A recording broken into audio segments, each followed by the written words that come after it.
Coming home, this time, picture was totally different. We weren't married the last time. We actually integrated.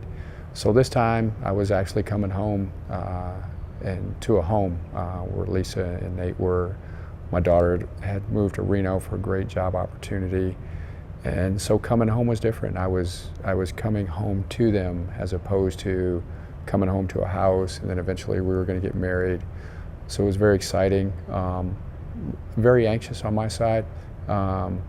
Just hearing, already knowing all the different emotional challenges that you go through on a reintegration. The coming home was pretty tough too, because I knew at some point I had to have emotions again. And would I be able to share emotions with my wife again because of the significance of the deployment? But absolutely very excited to be home. Yeah. Great to be home. It was more of a finally it's over kind of feeling of it's done. Tons of family, tons of friends were there to welcome him home that day. Nate was out of school. We pulled him out of school, and it was just finally, but also that's kind of like what do they call it, the honeymoon period of, you're really not facing reality. You got to give it a few weeks, but then reality sits and hits in pretty hard, that there are things that trigger, there are things that you're going to face. And when he got home this last time, we had about 3 weeks where there was somebody in the home with us the whole time. Either it was family or there were other people visiting. And we've learned that we won't do that again, that the first couple of weeks need to just be him and Nate and I,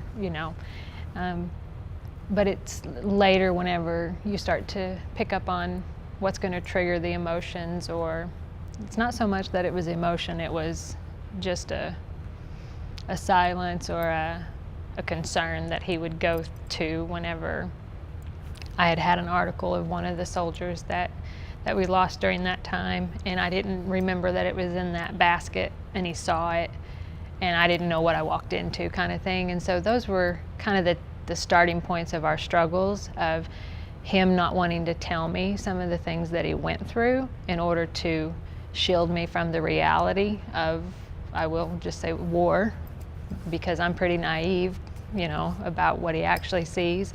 But he has shared those things, but not knowing those triggers to tip off started some of our struggles of just not fully communicating about those things, or patience is a big one. I experienced a lack of patience after Iraq, but it quickly faded. But this time around, his lack of patience is greater. But the more that I know about what he went through, the more I understand why.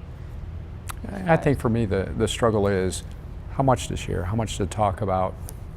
Why do I want to share something that, and Lisa's she takes emotion on, so why do I want to share something that's bad, and knowing it's going to do, she's going to wear it or feel it just as much as I do. So the things I noticed maybe a little different for her was a little more guarded because of my short-temperedness. I think we've worked through a lot of it. See nothing, just really faith is really the cornerstone that I think has really helped us through it. We know where to turn to, but it is a process. Absolutely thought that it would just be, just like Iraq. It's just going to be a couple months and back to normal. So yeah, not anything like Iraq. Yeah, it's almost a new normal. Not that it's horrible or bad, but I think we both understand that we both went through the deployment. And for me, that was it, is she went through it too. And when I really start to understand that she had emotional things that she had to go through, and I could really open up a little bit more and go, oh, okay, you did go through the deployment with me. So that was a big help. Because I don't think he came to that conclusion for a few months yeah. later, when I finally said, hey, listen, we went through this too. Maybe we weren't in the dirt with you, but we went through this too back here. And there's a lot that happens on the home front that they don't experience while they're gone that is hard. It is hard to, soothe a 9-year-old boy to sleep because he's just pissed that he's not home. And that's hard when it happens every night for 30 to 60 days. It's hard, and you don't have an answer. You just have to do it. So we've grown a lot. We've been married 5 years now, and he's been gone a whole heck of a lot of that time. So I think sometimes I tell myself that we've only been married a couple years because we're still learning how to learn one another, and the deployment adds another layer to that. Whenever you face things like that, learning how to talk to each other through those life events, and I think we're way more ready to share and grow in those areas than we probably were a year ago.